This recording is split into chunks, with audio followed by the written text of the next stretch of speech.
রামরাজ্যের সাথে সাথে লক্ষণকে ফের বিধায়কের আসনে বসাতে চান বিজেপি যুব মোর্চা। চলছে গণমাধ্যমে সম্প্রচার। 2026 সালের আসন্ন বিধানসভা নির্বাচনকে সামনে রেখে শুরু হয়ে গেছে নানান জল্পনা। যদিও এখনও ঠিকমতো ব্যানার, দেওয়াল লিখন, পাড়ায় পাড়ায় প্রচার ঢের বাকি।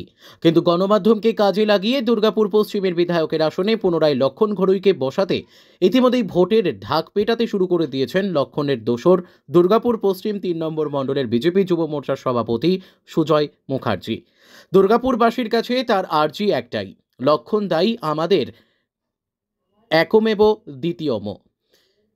বুধবার গণমাধ্যমে লক্ষণ ঘড়ুইকে পুনরায় দুর্গাপুর পশ্চিমের বিধায়ক পদে চেয়ে একটি পোস্ট করেন তিনি বলেন, নমস্কার, আমি সুজয় মুখার্জি। আমি ফেসবুকে পোস্ট করেছি আজকে যে 2026 বিধানসভায় দুর্গাপুর পশ্চিম কেন্দ্রে আবার আমরা মাননীয় শ্রী লক্ষণচন্দ্র ঘড়ুই মহাশয়কে দুর্গাপুর পশ্চিম থেকে পেতে চাই বিধায়ক হিসাবে। কারণ লক্ষণদা দুর্গাপুর পশ্চিম অলিতে গলিতে মানুষের কাছে পৌঁছায়। সাধারণ মানুষ লক্ষণদাকে বিধায়ক হিসাবে পেয়ে অনেক খুশি আছে। আমরা আগেও দেখেছি অনেকজন বিধায়ক ছিলেন, তাদেরকে কোনোদিন রাস্তায় এইভাবে দেখা যায়নি। তারা বিধায়ক হবার পর থেকে এসি ঘরে বসে রাজনীতি করে গেছে। কিন্তু আমাদের বিধায়ক সর্বক্ষণ মানুষের পাশে, মানুষের সাথে সবসময় থাকেন। আর 2026 মানে হচ্ছে তৃণমূল ফিনিশ। 2026 মানে হচ্ছে তৃণমূলের বিসর্জন। 2026-এ আবারও লক্ষণদা দুর্গাপুর পশ্চিম থেকে জিতে বিধানসভায় যাবেন। 2026 মমতা ব্যানার্জি ফিনিশ। নমস্কার, আমি সুজয় মুখার্জি, দুর্গাপুর পশ্চিম 3 নম্বর মণ্ডলের যুব প্রেসিডেন্ট। নমস্কার। যদিও বিষয়টিকে বিশেষ পাত্তা না দিয়ে তৃণমূলের জেলা মুখপাত্র উজ্জ্বল মুখোপাধ্যায় জানান, বিজেপি যুব মোর্চার থেকে একটা ফেসবুক পোস্ট করেছে যে 2026-এ লক্ষণ ঘড়ুইকেই চাই। কি বলবেন এই বিষয়ে? তাহলে আমাদের কিছু করণীয় নয়, বলার আমরা খালি একটুই মনে করলাম যে তার মানে বিজেপির কাছে আজকের দিনে লক্ষণ ঘড়ুইয়ের সিটটা নিরাপদ নয়। লক্ষণ ঘড়ুই পাবে কিনা সেটা ওদের ডাউট আছে।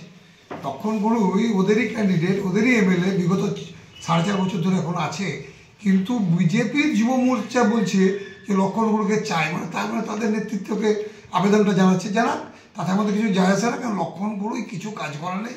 আমাদের এখানে দুর্গাপুর পশ্চিমের সমস্ত মানুষ জানে, সারা দুর্গাপুরের মানুষ জানে। ওকে দেখাই যায় না, মাঝে মাঝে কোথাও ফুরুক ফারুক শুনলো, এখানে এসেছিল, ওখানে এসেছিল।